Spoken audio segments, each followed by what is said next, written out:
I did not have sexual relations with that woman. Yes or no? Did you ever take banned substances to enhance your cycling performance? Yes. I had no prior knowledge of the planned assault on Nancy Kerrigan. I am deeply sorry for my irresponsible and selfish behavior I engaged in. All right, everyone, here we go. It's Oops the Podcast. I'm Francis.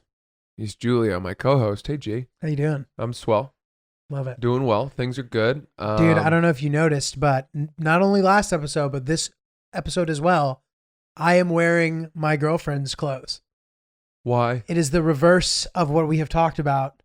What is the right shirt to give her? The question has become, what is the right shirt to give him? Huh. This is her shirt. The last one I wore was also her shirt. Shirt looks a little bit like a towel. Yeah, it's very comfortable. I've been staying at her house. Like I was on the road and like this weekend and bouncing around, whatever. And I just like haven't gone home yet. And I'm just wearing her clothes and I'm really enjoying it. Wow. Why? What made you decide to do that? So I was like, oh fuck, I gotta get home. I gotta go home. I gotta get clothes for the podcast. And she's like, just wear like my shit. Okay. It's unisex. And I was like, okay. Yeah. So here we are. So I don't know. Do you think that like this is what she wears now? She wears these like sweatsuit things. So I think that maybe it made me feel bad about the idea that I gave shitty clothes to people. But also it's different because she's my girlfriend. Like in theory, I would give my girlfriend stuff because I know I'll get it back. Right. It's different than just like a one night stand or whatever. Right. Well, you look good, pal. Thanks, dude. You're wearing very muted tones. Yes, I am. Brown hat, an eggplanty sort of towel shirt, and then what looked like olive green pants. Correct. But any one of those colors could be different from what I just described it. Like those could be dark gray. This could be right. brown. Right. You know, I do you ever think about that? How your concept of color could be very different from mine. So, yes. Like, all right, here's what I mean. It's kind of like Yanni or whatever that. Remember that? Yeah. No, where it was like, what do you hear? Yanni or something else? Here's what I mean, right? We don't know for sure that your blue is the same as my blue. Right. We may have just settled on, someone saying, well, that's blue, right? And then that color, whatever you see it as, you know it to be blue. But we could be seeing that different as shades. Totally different colors or that like is shades. Crazy. That is fucking nuts to think about. Yeah. Dude, so this weekend I was in like a TikTok wormhole. Good. And I was listening. There's this guy who like holds his headphones and he goes, things you didn't know about iOS 14, part 50. And he shows you these like funny things you can do with your phone or like cool things you can do with your phone. Do you guys want to see the thing that I learned? Yeah, sure. Okay. I hope this works. By the way, for the record, I choose not to know what my phone is capable of. Because if I knew how much stuff my phone could do, I would feel bad for how little I'm using it. Right. How much of its capability I'm missing out on. But that's good. That's another like life hack of you not being so reliant on your phone. I mean, that's a nice way to phrase it, but I am choosing to bury my head in the sand and utilize this very powerful piece of technology to the least of its ability. Okay, well, which makes me think I shouldn't be paying as much as I am for a phone. When you see what I'm about to do, you're going to feel good about your decision. Okay, good. Okay, so I am plugging my phone into the charger right now. Oh yeah, baby. It feels so good inside of me.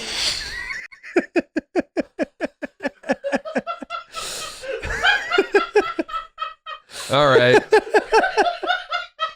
That's what I learned. How do we do that, Giulio? I mean, I don't necessarily think that this is a thing I need to explain, but there is a way to do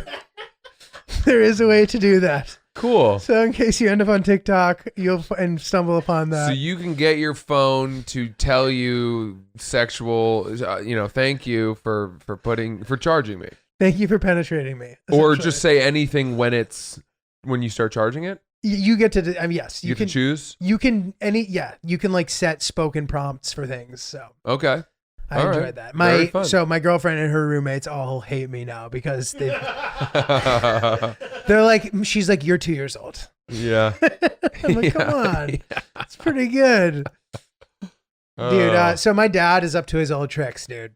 Oh, yeah? Yeah, this is like maybe takes the cake of a like my dad returning things situation. I saw a picture you posted of him doing some kind of TV thing. Is that what you're talking about? He was cast in a student film. Okay. I don't know if that counts, but like he teaches at Wesleyan and it's definitely like known for being an incubator for kind of creative people and filmmakers. And Yeah. who knows? I was like, Dad, watch, this girl will become a big fucking star and then she'll cast you in a bunch of shit. Nice. So, all right. But my dad bought a sandwich from Subway. Okay. And he asked, he was intending on eating this sandwich for dinner. So he bought a sandwich and he asked for Chipotle mayo. And instead of giving him Chipotle mayo, they gave him Chipotle sauce and regular mayonnaise. He opened the sandwich around dinner time and realized they had made a mistake. And he drove back to Subway and returned the sandwich 7 hours later. I'm like, you can't even do that. And he was pissed. He's like, they were giving me a hard time. I was like, they should be giving you a hard time. You shouldn't be allowed to do that, dude. It's Subway. That sandwich was $8. Subway sucks anyway. Like, it's so bad. I don't know what you expect is going to happen there, but I can't believe that they let him do that. Like, why does he think he can just walk around fucking living life as he pleases and break all the fucking rules? Okay, not only that, but what type of person buys Subway and then hangs on to it for 7 hours? Dude, I know. Those sandwiches have a shelf life of precisely 5 minutes. If you don't eat it the second they hand it over to you, it's no longer edible. I know. Dude, I'm glad we're talking about this because I think Subway fucking sucks. It's disgusting. Like they take a piece of meat Disgusting. that couldn't be thinner. This meat is paper thin and they fold it in half to fool you into thinking like that sandwich, you could have a full turkey sandwich and I would still classify it as vegetarian. Ugh. With how little meat they put on it. Dude, not only that, but once I heard that there were more Subways in the world than McDonald's, Yeah, it's true. That's when I realized these people, there is no quality control whatsoever. Totally. And once upon a time, seeing a Subway was look, there's a Subway, let's go. You know, it was a relief. Like a city on a hill alongside the Jared campaign, eat fresh, healthy somehow, whatever. And then sure enough, their whole thing caught fire and went down the tubes. Not only, the Subway sandwiches taste like shit, but Jared himself was found out to be this rampant pedophile. Jared is an arch criminal. Dude, he is he's a horrible there's no person. exaggeration there. He had troves of child pornography and was, a horrific dude. So and was manipulating children that he would find alone on the playground. yeah. There's audio recordings of him talking about it. So Subway sucks. Subway sucks. I don't know if it would. I don't see a scenario where I would ever stop to go to Subway because wherever there's a Subway, there's probably a Wendy's or a Sbarro. Right. Or something else nearby. And I don't like those places either, but I'm choosing them 10 All times out of fucking 10 day, instead of, fucking what could only be described as like seagull bait. Dude, dude, it's so bad. You wondering if there are seagulls nearby, throw a Subway sandwich on the ground. Dude, and the thing too is like in the franchised ones where like one guy owns it, like they're so cheap, dude. Like you're going to eat fucking stale bread. Yeah. Like the Subway in Union Station in New Haven is the worst Subway easily in the fucking I mean, you shouldn't stale wheat really be bread. going to train station Subways anyway. But yeah, I think getting food at a train station is always it's not necessarily ideal, Yeah. but Did Chris, you guys see got? what happened in Ireland with Subway? No, what happened? In Ireland, they went to court and the judges ruled that Subway's bread could not be considered bread because there's too much sugar in it. I did see that. And that was Wow. considered confection. Dude, Wow. fuck, yeah, that's good. Yeah, you're just eating cake sandwiches. Good for Ireland. Good for Ireland, man. Those people really seem to have it figured out. Dude, so that is true though, what you said. Like apparently they do have it figured out. But what you said is true about the Subway having the most there's more subways than McDonald's. Yeah. And I think India contributes to that. India. I know London. I remember going to London when I was younger, and they were everywhere. And I remember Subway, thinking, man. like, what? Why? It shouldn't be Subway Eat Fresh. It should be Subway Eat Cake. Yeah. Apparently. Subway, when you absolutely have no other option. Do you want to guess how many subways there are around the world? Oh, wow. Sure. Yes. 200,000. That was sort of close to what I was going to guess. Not even close. Way, But way now, less. Chris, you've reacted, so I now have You an now have a unfair clue. advantage. So I would say like 800,000. Less. No, it's less. 70,000. 42,998. That's still a fuck ton. Man, And it's then like that time where I was like, dude, guess how much I paid for this? And you're like, I don't know, $5. And I was like, come on, man. Now Chris's nice factoid just doesn't stand up to my $800,000 franchise guess. That's good. That's There- still a fuck ton of Subway, dude. 43,000 subways and 37,000 McDonald's. So they got to Yeah. beat by a little bit, 5,000, whatever. They got to beat by a Yeah. good amount, dude. That's Well- like a serious thing. Interesting. So, all right, fuck Subway. Until they come try to do ads with us, and they'll totally Yeah. change our tune. Absolutely. Like, you know what I'm eating, Francis? Buddy, I stumbled across a pretty interesting Call Her Daddy submission to the Reddit. Love it. Let's hear And it. I just can't get enough of these poor girls asking for advice on their boyfriends, because these guys that they're dating it's just, they're such pieces of shit. What And is they're this like, guy do? am I even wrong to be mad? Like, it's like, yeah, bitch, you fucking do. This guy sucks. So here's one. The submission is, am I overreacting to my boyfriend talking like this about another girl? She starts by saying this. To preface, I understand guy talk and don't think it's necessarily a bad thing for guys to talk about hot girls, but this goes deeper than that. Also, I work in HR and see people get fired for offenses far more innocent than this. It's Oh, a boy. very, very important Okay. thing Detail. that she works in HR. Okay. My boyfriend is 30 and a mid-level manager. He and I live together and have been dating for almost a year. Wow, they moved fast. I got suspicious about one of his coworkers who is 21 and got on his phone and searched her name. Here we go again.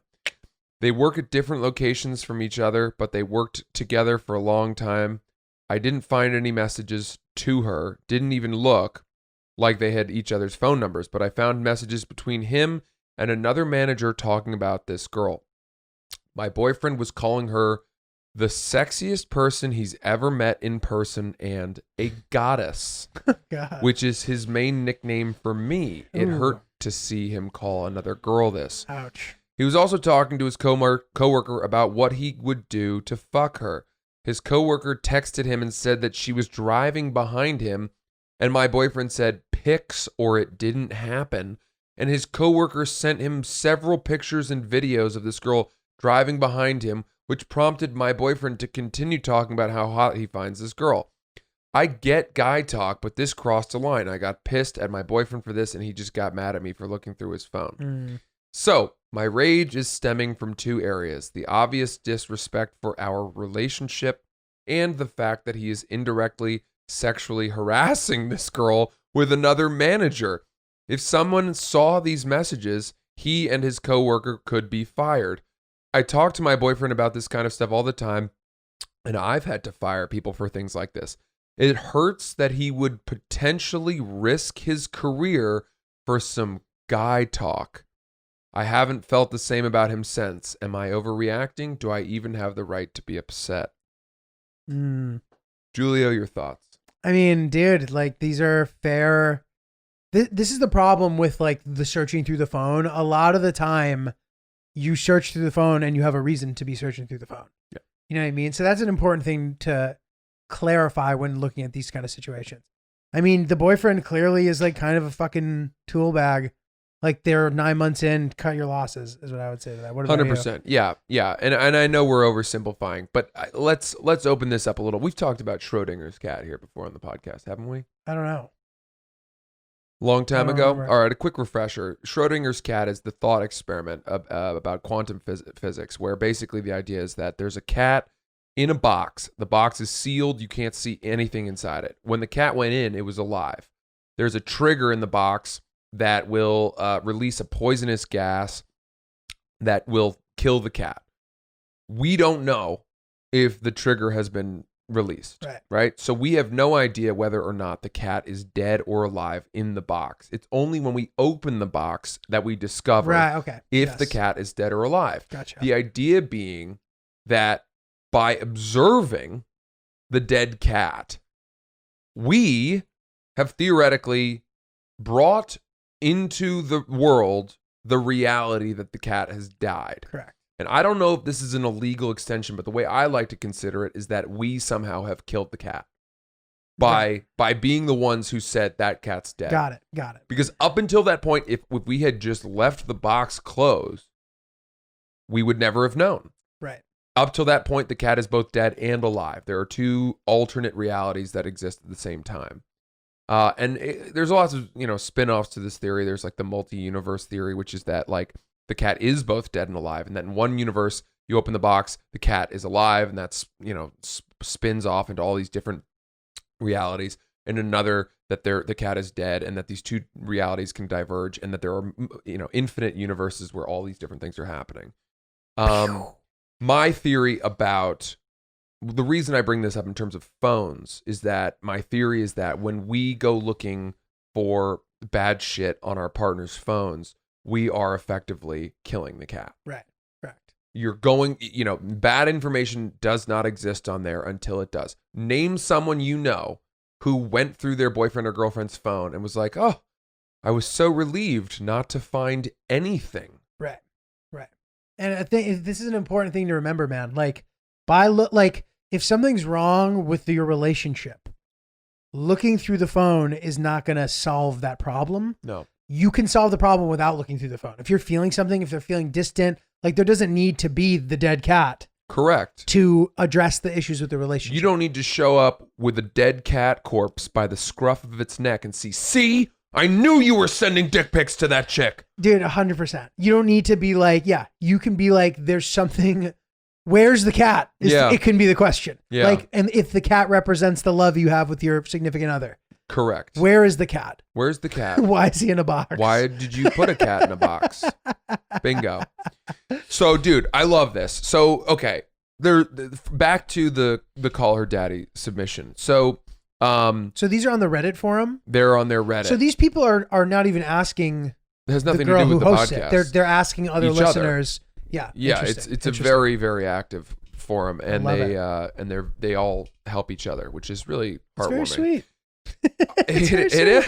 It is very heartwarming, and not only that, I would go so far as to say that, a lot of these women, I've been reading a lot of their submissions, and it's a supportive and kind of thoughtful community of people fucking helping each other. And, I would say 80-90% of the posts in there are about the podcast, and it's all conjecture. And like, I believe in this person, and, Call Her Daddy had their split, and it, like, people have chosen their sides and whatever. I leave all of that to the side, and I just look for these help me with my relationship, or like help me with my sex technique. And they're people respond earnestly. It's nice. This woman, the fact that she is considering the implications for her boyfriend's career ahead of the sting of his betrayal to their relationship speaks to her professionadism as an HR person. If nothing else, young lady, you have a glowing career ahead of you. I admire you so much, and any firm will be lucky to have you, as long as you dump this fucking loser. What a loser. Right. Who talks like that? I would do anything to fuck her. She's, my goddess. Like, okay, get the fuck out of here, dude. That's not guy talk. That's just someone who, is going to cheat on you the second he gets the nod from that 21-year-old coworker. Who sounds like she has no interest, potentially. Yeah. So, like, that makes it even worse. Yeah. But dude, also, so the only thing I can help but think about that also, like, I totally agree with your point, but also like that's the classic thing you do when like you're pissed and jealous. You try to act like you're actually concerned about other things, but in reality, you just are so pissed off that your boyfriend wants someone else more. You than think? Yeah, I think maybe. All right. The way she phrased it, which was, it hurts me that he would risk his career for some guy talk.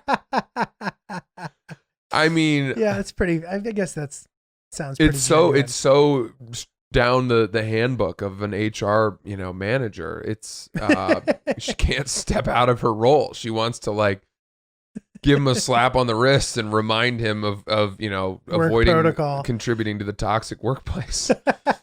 Because I just think about times where like a girlfriend of mine acted in a way that made me jealous, and I just tried to make it like I tried to be like, look, I didn't think you were like that. Like, that was like, this isn't the image you want to portray to others. Right. But in reality, I was just all being a fucking little bitch. Let me ask you something.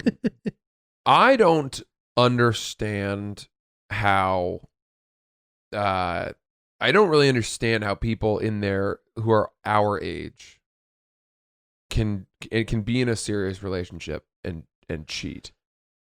And You don't understand how? meaning let's extend it, like cheat, rampantly, consistently, and then you go even farther and you've got people that have secret second families. Yeah. The texting alone required to maintain that level of duplicity to stay current in what multiple lives. Yeah. I can barely keep up with I know. my one trusting relationship. Right. When my one straightforward relationship, I'm barely able to to meet the needs. Right.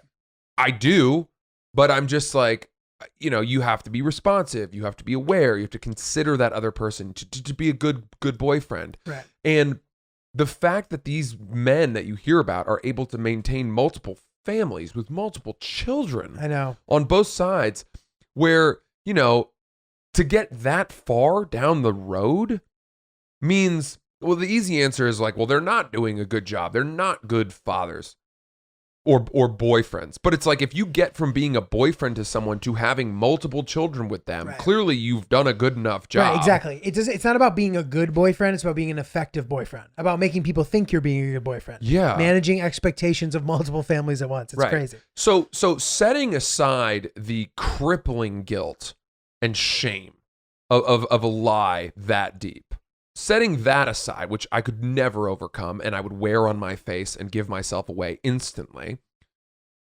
the remembering all the birthdays, buying presents for all the kids, flying back and forth, somehow maintaining a job of, having a shared checking account, sharing finances where somehow your wife isn't discovering all these credit card charges or whatever, like going to, your husband goes and flies to Kansas for business twice a month for a week, and you see him and he's like, somehow wouldn't it bother you to find out that he's buying all these groceries?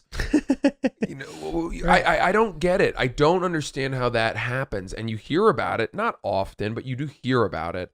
And either these men are the world's greatest multitaskers ever, Right. or they're with people who are just the blindest, most trusting, naive people alive. Right. And I don't mean to victim blame, but Right. Dude, totally. And I think that's an interesting point. Like, what, like how, and I guess maybe if you ask one of those people who's doing that, why they did that, they were like, I wish I could combine these two women into one woman. They satisfy me in a unique way. You think? No, but like maybe, like, I can't imagine why else you would do it. To your point, what the fuck is that sounds like so much work, so much headache. You're constantly covering your tracks. You're constantly worrying. I knew a guy who does this. I don't know if he's still doing it. He had 2 girlfriends, and I know it's much crazier when there's family involved, all that stuff. But here's a guy living in the same city with 2 girls. He's dating both of them. he changes the pictures in the apartment.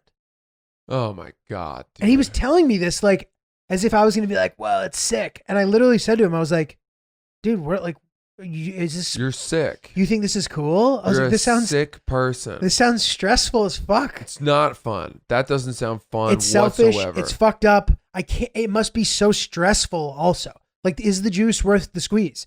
Just be single. Like, especially when there's no kids involved, like there's no collateral damage. Like you can break up with somebody. It's okay. Yeah. It's not the end of the world. I wouldn't even say be single. I would say whittle it down to one and just be miserable like the rest of us. That's very funny. You know what I mean? Like, how much are you gaining in happiness by having the two? 100%. When I was single, there were a few periods where I was like very single and, would be kind of seeing multiple people at the same time. Not seriously. Right. Like whatever, three dates in with two people. And I couldn't get past like the fourth date with two people. I couldn't keep it going. Same. Either the girl would text me and be like, clearly, you're not as committed as I would hope or as I deserve, because I'm not being as responsive or something. And they just sense it. They know. Right. And this works both ways, by the way. I one of my girlfriend's best friends is single and she's like hanging out with multiple dudes and is somehow, I think maybe it's easier from a women's perspective because guys are just like, are used to chasing. So they're not gonna say like, well, she's giving me, she's acting a little distant. So, Right. The vibe's a little different. Yeah, Totally. but I couldn't. Third or fourth date, they I don't know if they can just smell it on you, but they're like, clearly, I'm not the only one vying for his attention. Right. I deserve better. I'm out. And to that, maybe that was like the caliber of women I dated, but they just had too much self-respect to be not getting quick responses and attention from me. Right. And I don't know how someone can hang out with, sleep with two people or more for like more than 3 weeks. Dude, totally. I don't get it. I know.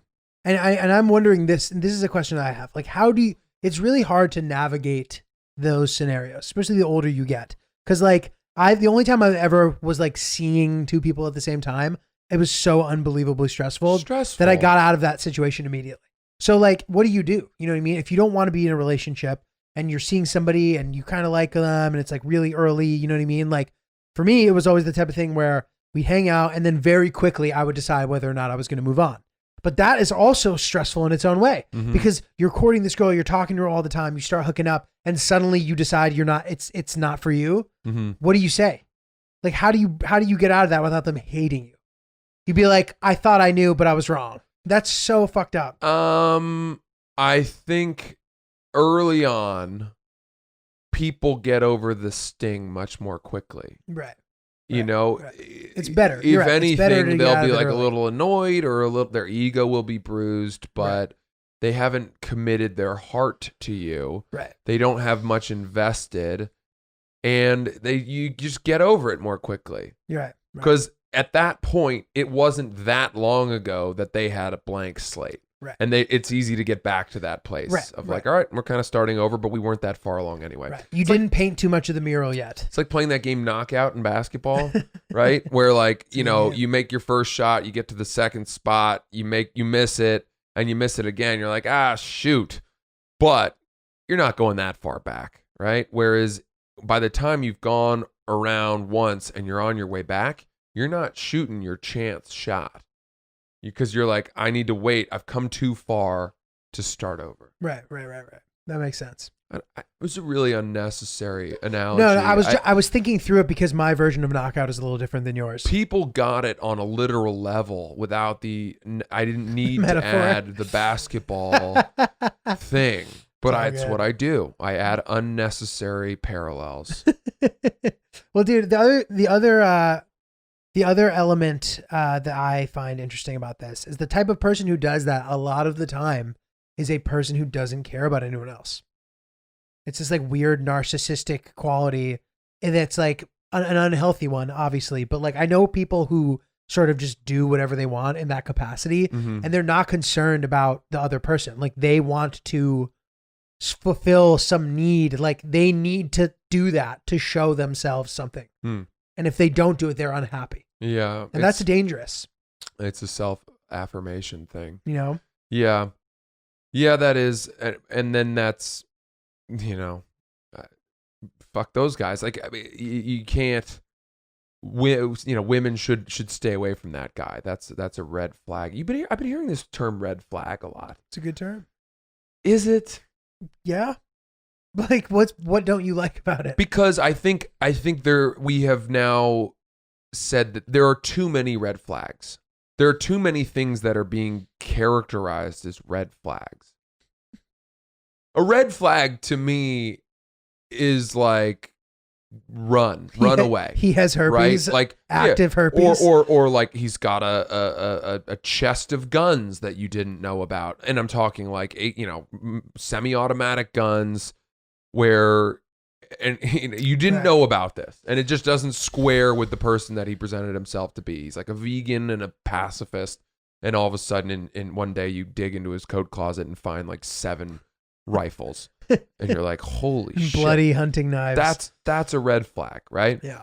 But finding out that a guy like doesn't get along with his dad, come on, is that really a red fucking flag? Let's work with these people. A lighter shade on the color spectrum, perhaps. Yeah, maybe pink that's flag. a mauve flag or a flesh flag. Magenta flag. Yeah, I think we have to understand that people are a little bit fallible, and whatever happened to that, like, you know, a quick paint job. This place is a little bit of a fixer-upper. Like, let's turn that, red flag into a fucking, I don't know, a pirate flag or something fun and festive.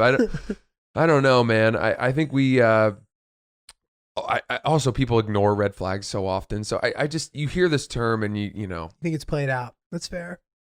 I think that when I was single, so many women would have said like I was just covered in red flags, just like a walking human covered in sticky notes that were red. And do you agree with that? I don't know. Yeah, I'm sure that I showed. I'm a narcissist. I'm a comedian. I all kinds of nonsense. And it's like, well, if people weren't able to like look past those things, then what? Am I just left to fester in solitude for the rest of my life? Are we meant to just watch these people float on alone? Right. No. You hope you can help people. You hope that their good qualities rise to the top, and that they are able to wean themselves off of their supposed red flags. Totally. Dude. So this reminded me of another thing that I remember from high school. A guy who was the father of one of my friends. His wife caught him having a girlfriend, but not only did he have a girlfriend, the girlfriend was secretly living in the basement of their house while they lived there. What? Yeah, for like a long period of time. The girlfriend was living in the house and they didn't know. Dude, it almost sounds a little bit like that movie Parasite. Oh, right. Oh, wow. Yes, you're right. Where that guy was the husband of the nanny was just, or the maid was just like secretly living in the tunnels beneath the house. Yeah, you're right. It's something very similar. It was really, and the house wasn't that big, dude. It was great. All right. So many questions. Lots to unpack here. How was she getting in and out of the house undetected? So the house was like a ranch, but in the back of the house, there was like another floor below. That was effectively the basement. It was like, so from the front of the house, you can only see one level, but if you go to the backyard's lower and there's another level below. So I imagine there must have just been some like different entrance in the backyard or something. And the wife never went down to the basement? I don't know. Like, I guess maybe they had some system where if she was coming down, like you said, like Parasite, she could like hide or some shit. Dude, so why did this guy think that this was the only place that he could house his girlfriend? Right. I would ask a similar question. I don't know. I have no idea. You need to do a little bit of homework on this because we have too many unanswered questions. This is going to be a touchy thing to approach him. Like, yeah. Hey man, could you ask your dad? I know you've tried to forget this for your whole life, but remember that time you ran that underground railroad for your side piece? How'd that work? What were the logistics of that? I know. No, that's true. There's a lot of. I wonder how he pulled it off for as long as he did. I think it was happening for an extended period of time. Good God, dude. Pretty fucking nuts, dude. Well, listen, man. I hope that while she was down there living in the basement, she at least had some comfortable fucking pants to wear. Which brings me to my next. Which brings us to our favorite topic on the second episode of the week. Bird dogs, Bird baby. dogs, baby. That's- If you've reached this part of the episode, you know what we're about to do, which is to tell you to go buy some fucking bird dogs, man. Yeah, they're just a versatile pant. They sure are. They are the perfect pant for men who are juggling multiple partners at once. If you're stressed because you can't figure out how to protect the secrecy of your dual life, there is no better pair of pants to wear to mitigate that stress than a nice, comfy pair of bird dogs. Yeah, your whole body's sweating from the constant stress that you're under. You might as well keep your private parts nice and cool. That's right. With that silk lining. Nothing you want less than your wife smelling your girlfriend's, perfume on your boxers. And fortunately, that won't happen with bird dogs because they make underwear obsolete. There you They're go. equipped with a nice, comfy liner in the pant, and that's all you got to worry about. Yep. Less opportunity to get caught. Yeah. Never will your wife be like, why are your underwear in the glove compartment? Yeah, and listen, if the two should meet, God forbid, and they start to fight with each other, the best way to separate them is with a pair of nunchucks, which you get when you buy your first pair of bird dogs using the promo code OOPS right now. Go to birddogs.com and get those nunchucks to quell any dispute. That you only will have to use if absolutely necessary. Bird dogs, check them out. I wonder if we're going to get credit for that ad.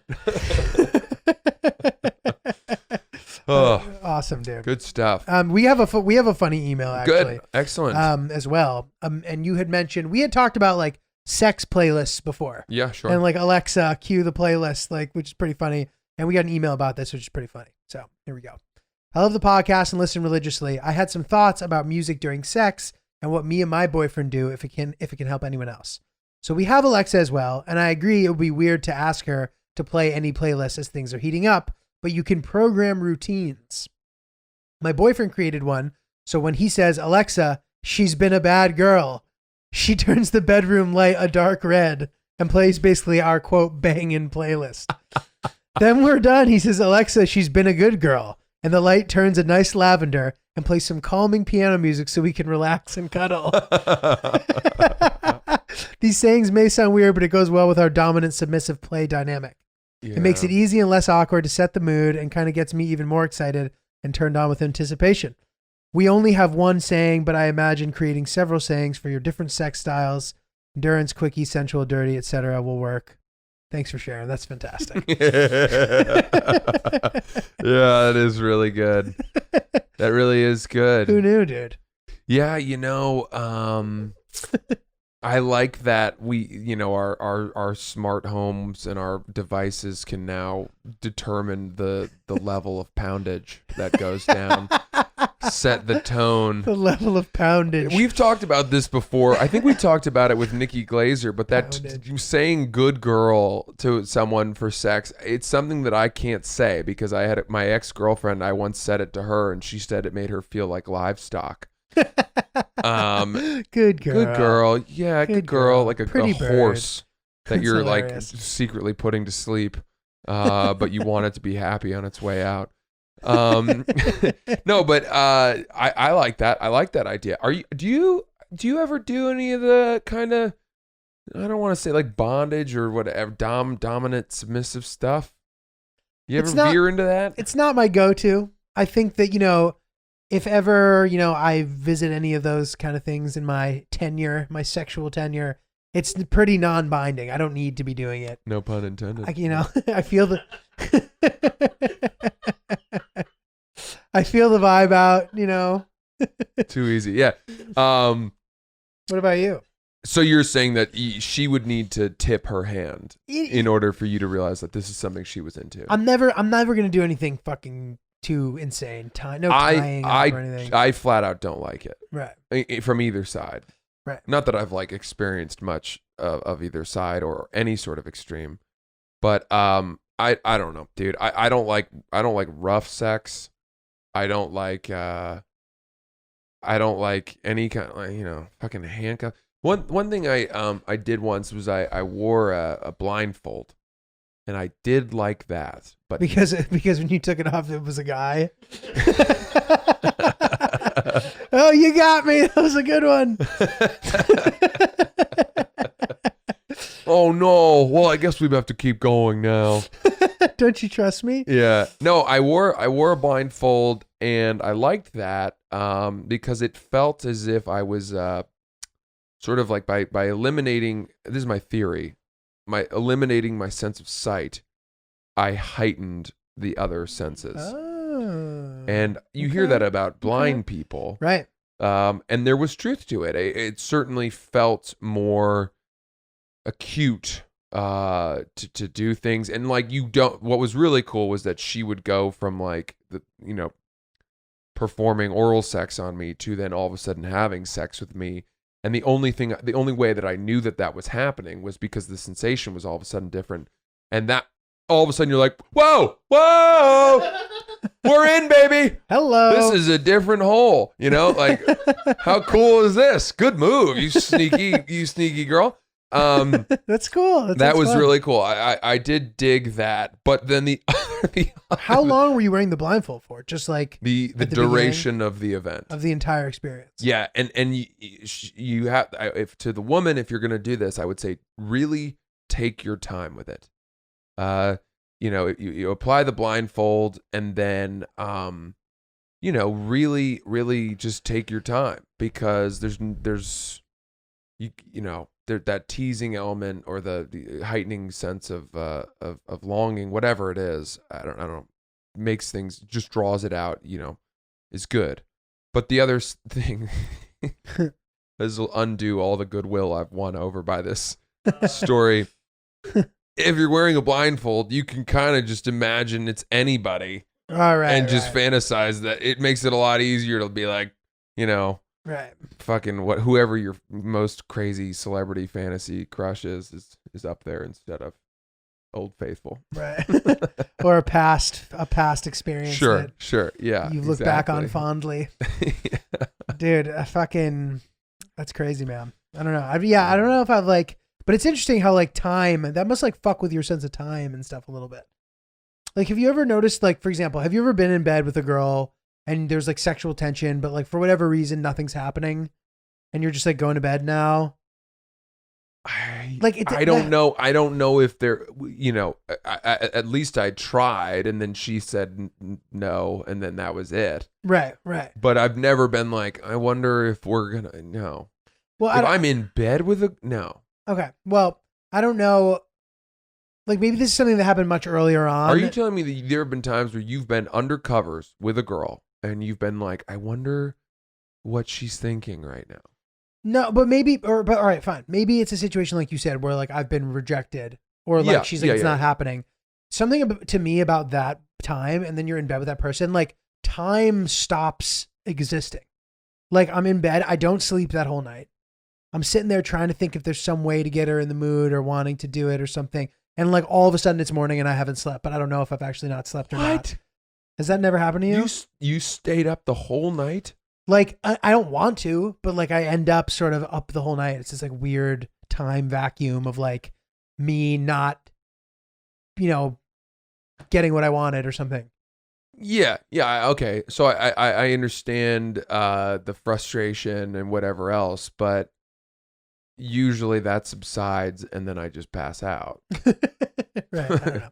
All right, whatever. Maybe I'm all right, I'm weird here. I'm fuck, you ever? And you're what are you talking about? I'm just picturing you in bed, not hooking up. She goes to sleep, and then you're lying there looking up, and a camera comes in, and you start singing what did I do wrong?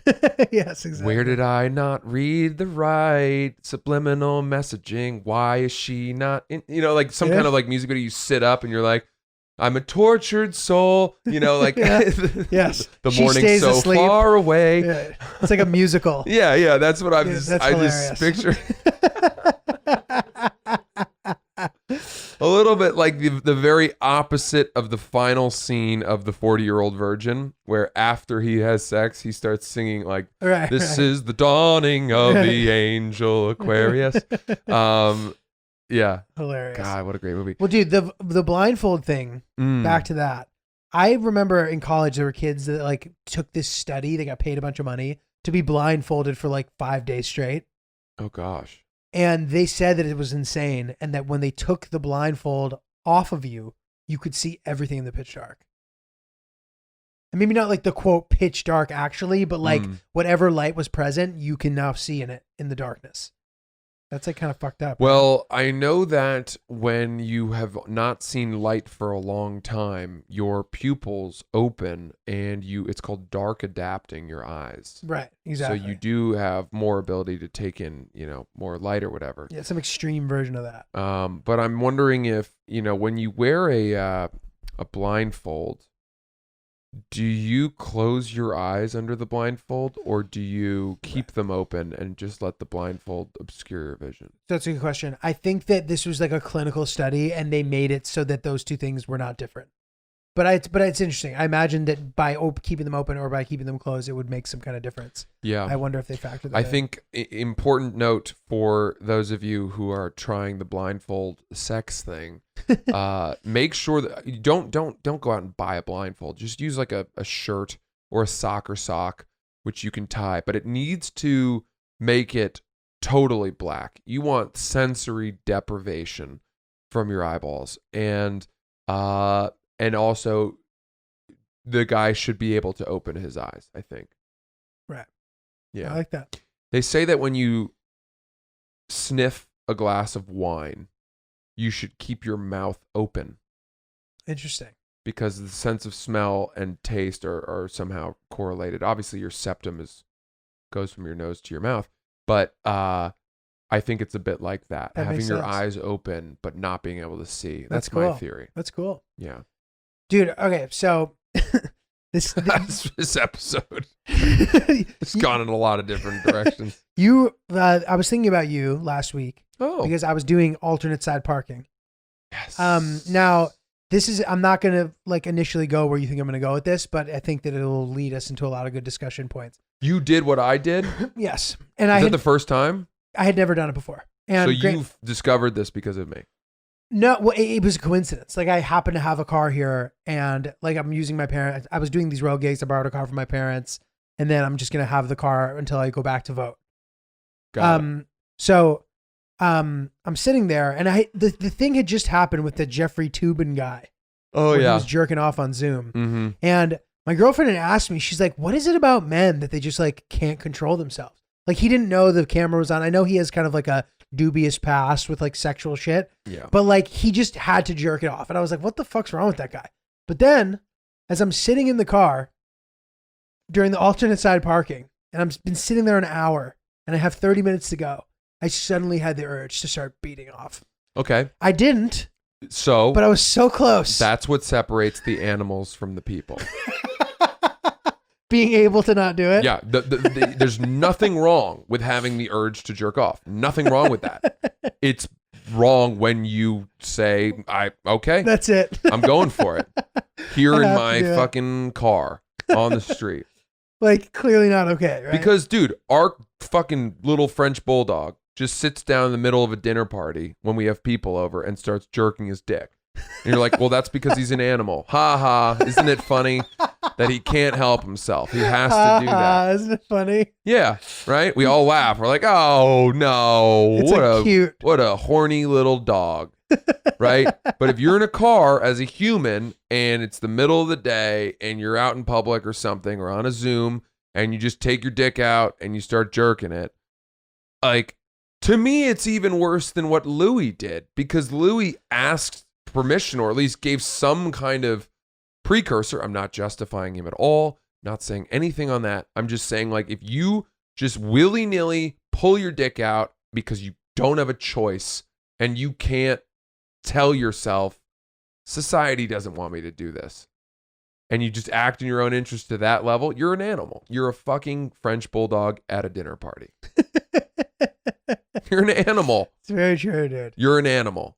So, okay, I'm glad I passed the test. The Francis Animal Litmus Test. Yeah. Did you jerk it or not? Yeah. I did not. Ding, ding, ding. Good. Giulio's a good boy. Have you ever felt the urge to do it while you were driving? Like, yeah. I didn't. Good. Right. Yeah. Again, another animal situation. I have a friend who, dude, this kid, Sundays when he was hungover, like driving back from the beach or whatever, he would tell me, he was like, I was so horny that I jerked off while I was driving. And I was like, why? Can you get pulled over for that?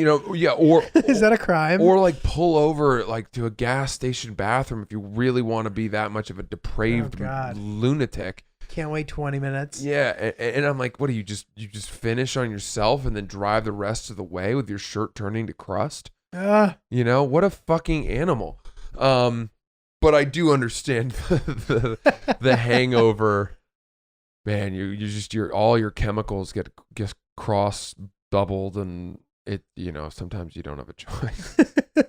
So, dude, the parking thing. Yeah. I mean, I never anticipated how much of a fucking annoyance it was gonna be. Yeah. Like I've had cars before in the city and like park them, whatever, but like having it for just a couple weeks and like getting back at night and being like, fuck, I hope I get a spot on the right side of the road, and having that be extremely unlikely. Mm-hmm.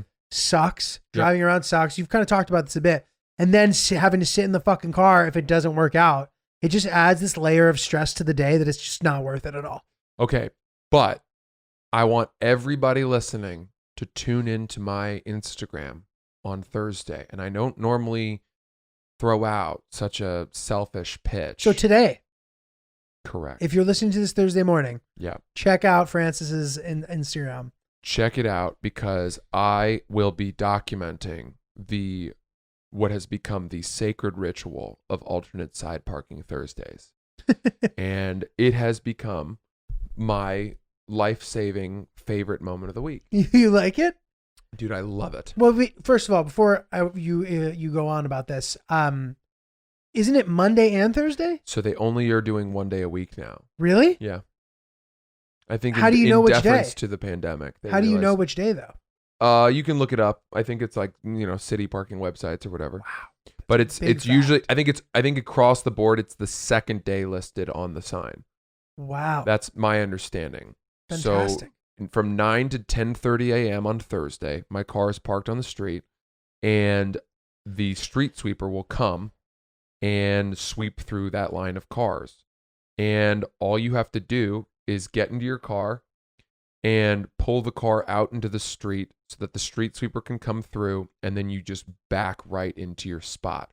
And I'm not kidding you, every single person who has a car on the street does this. It's crazy. You'll see on Thursdays from 9 to 10:30, you will see if you look closely now that all those cars are occupied. I noticed that too when I was doing it. And the street, you don't know exactly when the street sweeper is going to come, which is why you have to be in your car for the entire hour and a half, because if you're not, they come around and ticket like vultures. Yeah, whoever doesn't move. Dude, they are driving, they are patrolling, they are vigilant.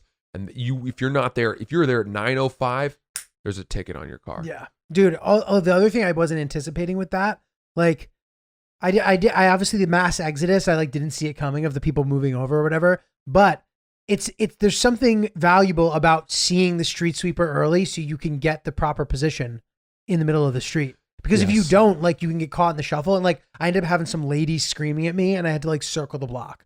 And I ended up finding a better spot, but it was terrible. So it is very, very stressful. But each time you do it, it becomes less stressful. And you get, these people were fucking pros.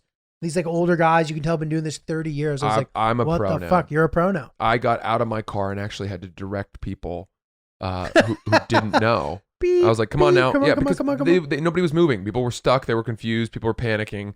So someone needed to step up to the plate and take control of the situation. And that's what I did.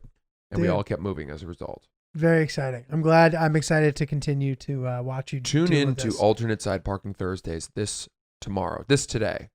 Francis's Instagram. You'll enjoy it. Trust me. It's a quite a phenomenon. It's a good time. Yeah. Dude, And good with shit. that, why don't we wrap up today's enlightening and irreverent episode of Oops the Podcast. I'm Oops the Francis P-cast. Ellis. He is Giulio Gallerati. Give us a follow on our YouTube channel. Rate and review our podcast, please. It helps us so much in terms of the iTunes charts and all that nonsense. What else? Thank you all, everybody who came out to see me last weekend in Connecticut. I know I didn't post a ton about it. Hopefully I'll be having a bunch more gigs coming up at some point when we figure out how Comedy in the Winter is going to happen here. Fun. But thank you. Yeah, speaking of Connecticut, actually, I'm going to be in Trumbull, Connecticut on November 13th for a show. I'll post about that soon. But you can Awesome. find tickets for that on my website, francisellis.com. Coney Island, November 6th, which is Friday.